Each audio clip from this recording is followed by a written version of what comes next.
Hey guys, today I'm going to tell you how to fix webcam is not working in Windows 11. If you're using webcam for Zoom and your webcam is not working, so let's see how can you fix that. You just have to simply go to your settings app,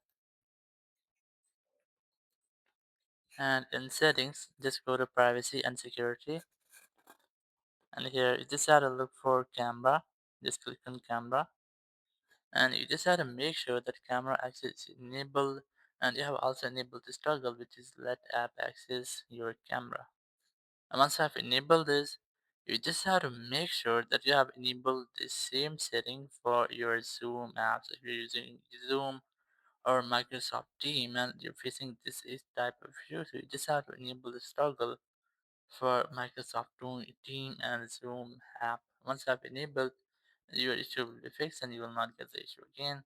Now your Zoom app or your Microsoft Team will be able to use your webcam. Thank you very much for watching the video. Until next video, bye bye.